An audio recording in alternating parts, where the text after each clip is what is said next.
les sentiments que j'ai, alors je me présente, excusez-moi, Ousmane Dia, donc artiste plasticien. Vraiment, j'ai un sentiment de fierté pour moi d'avoir accompli fondamental parce que c'est un travail de très longue haleine. Il faut dire que cette exposition m'a pris 3 années de préparation où j'ai travaillé en tout cas au minimum environ entre 8 et 10 heures par jour. C'est ce qui a donné aujourd'hui ce résultat. Il faut dire aussi au niveau du contenu. Donc le contenu de cette exposition est très politique. Et puis c'est par rapport à la situation que nous traversons non seulement dans notre pays au Sénégal, mais aussi une situation qu'on traverse dans plusieurs pays du monde. Et cette exposition-là, je peux dire qu'elle est arrivée au bon moment. Donc là, j'ai vraiment un sentiment de fierté. Pour moi, j'ai accompli vraiment une mission. Quand j'ai eu, par exemple, les échos, les retours que j'ai eus de l'exposition, m'ont réconforté vraiment sur ma position d'avoir réussi ce challenge. Quel est le lien entre la situation politique et un peu la nudité comme vous l'avez? Oui, alors, vous savez, cette nudité, donc, elle est à plusieurs niveaux. J'aime souvent dire, quand on pousse quelqu'un jusqu'au bout, quand on humilie quelqu'un, on le déshabille au fait.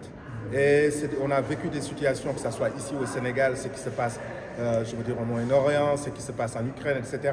C'est des situations où des gens ont été humiliés, torturés. Donc c'est pour ça que cette exposition, la chaise que vous voyez, la chaise blanche, est hyper raide parce que j'ai voulu représenter le pouvoir politique. Et la femme, qui est en tout cas la personne qui met au monde et qui est la personne la mieux placée pour comprendre la souffrance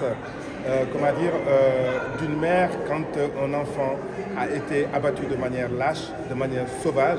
Cette mère a des difficultés énormes pour faire le deuil. Et ça, j'en connais, j'ai énormément d'exemples par rapport à ça. Et ce qui a fait vraiment le déclic, c'est la situation qui est arrivée aux États-Unis avec George Floyd. Quand on a vu que cette personne a été assassinée, même si c'est un criminel ou tout ce qu'on veut, mais il a été quand même assassiné de manière lâche.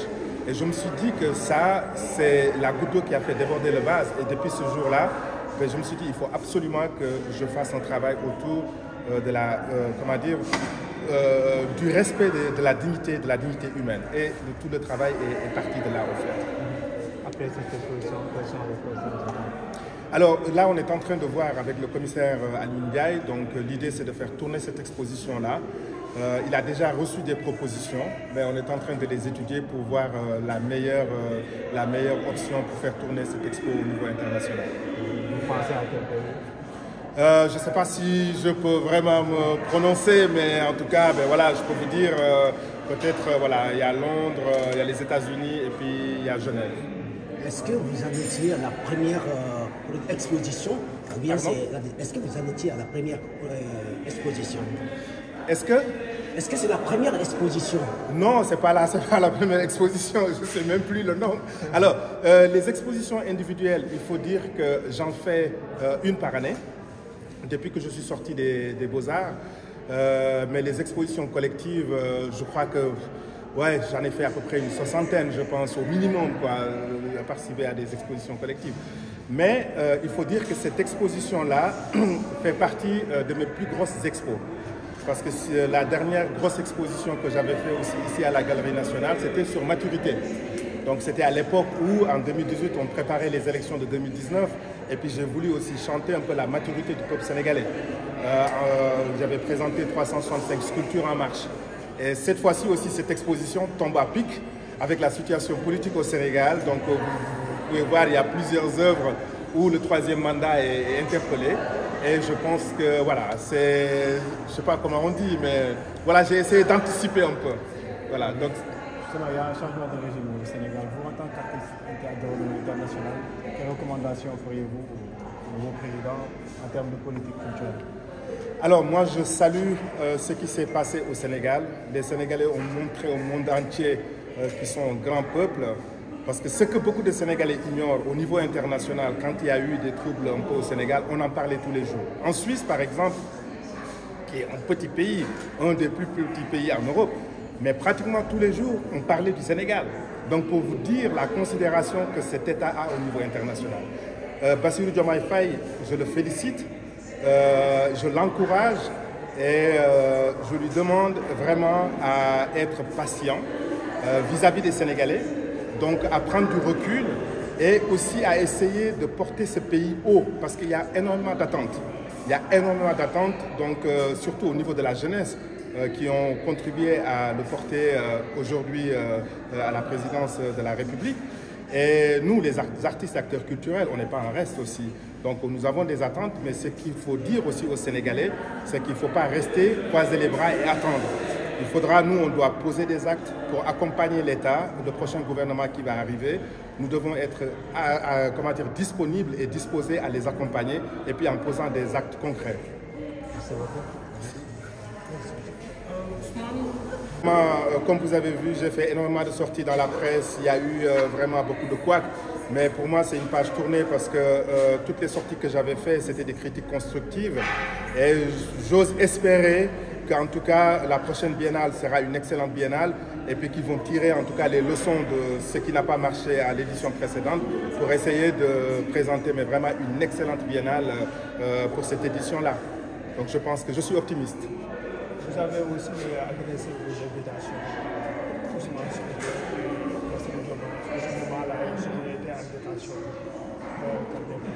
Oui, alors il faut dire que bon, moi je suis la politique du Sénégal depuis un bon moment et puis Ousmane Sonko, vous savez, nous les Ousmane là,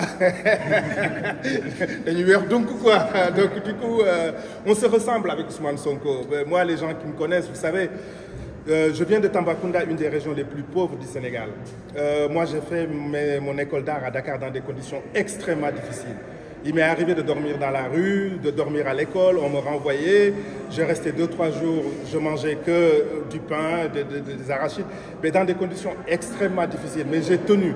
Et donc c'est pour ça que je comprends aussi énormément le discours de Ousmane Sonko et puis le vœu qu'il a pour cette jeunesse.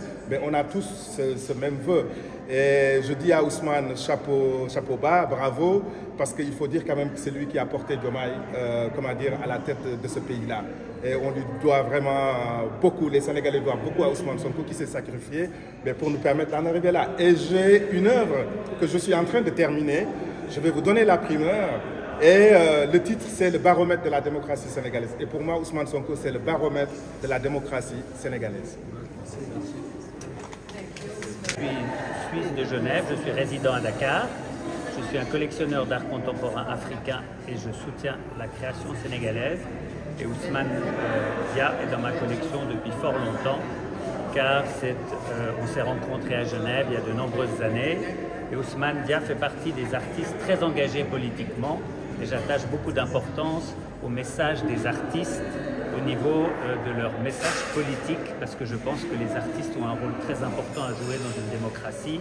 C'est de parler des sujets qui peuvent fâcher, des sujets difficiles, ou des sujets qui ne sont pas évidents.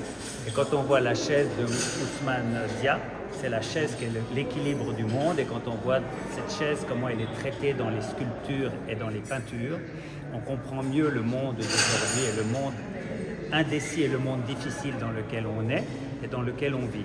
Donc je suis tellement fier d'être là avec Ousmane, qui est mon frère, et je suis tellement content d'être à la Galerie nationale à Dakar pour le soutenir. Et qu'est-ce qui vous fascine chez Ousmane Dia? Qu'est-ce qui vous fascine? Ce qui me fascine chez cet homme, c'est son dialogue, c'est son discours, c'est son travail, c'est son talent, c'est son abnégation, tout ce qu'il vous a dit, ce qu'il a vécu, par quoi il a passé. Et aujourd'hui, Ousmane a fait énormément de choses pour présenter des artistes suisses au Sénégal et vice-versa. Ousmane est un homme de dialogue et d'ouverture. Et nous, dans le domaine de la culture, nous sommes des promoteurs de paix, des promoteurs de situations sans crise, sans violence. Et moi, j'ai vécu la violence à Dakar, puisque j'étais là l'année dernière et j'étais là, j'ai vécu les émeutes. Et donc, nous, le discours de la culture et le discours, c'est de dire qu'on peut tout faire, mais il faut le faire sans violence et il faut avancer sans la violence. Et la démocratie, c'est une démocratie. Le Sénégal est une jeune démocratie qui a très bien voté, qui a démontré qu'elle était une démocratie saine et qui avait une certaine maturité. Et donc c'est merveilleux de voir que la démocratie continue au Sénégal, ce qui rassure beaucoup d'entre nous, parce qu'on nous avait dit que c'était compliqué, que c'était difficile, etc. Parce qu'évidemment, il y a toujours des gens qui veulent critiquer le Sénégal. Et moi, je dis que le Niofar, c'est fantastique. Et c'est ce qui m'intéresse beaucoup, c'est de collaborer avec des artistes sénégalais, de faire des choses au niveau culturel et d'avancer dans le domaine de la culture et de soutenir tous ces talents. Car au Sénégal, vous avez tellement de talents, tellement de jeunes artistes comme Fally Senso, comme Soli Cissé, comme Badou Diak, comme Doudz qui nous a quittés malheureusement, qui est mort malheureusement d'une crise cardiaque il y a quelques mois. Il y a tellement d'artistes de talent dans ce pays, comme Kémi Bassène, qui sont soit de la diaspora, soit ici, à Dakar, ou de la région, ou des 14 régions du Sénégal. Donc le Sénégal, en termes de culture et en termes d'artisanat, a tout à montrer et démontrer qu'il est un pays important dans le domaine de la culture. Vous pouvez me trouver sur Instagram, collection David H. Brolier. Mon Instagram est public et ma collection est publique. Vous pouvez la trouver sur Instagram.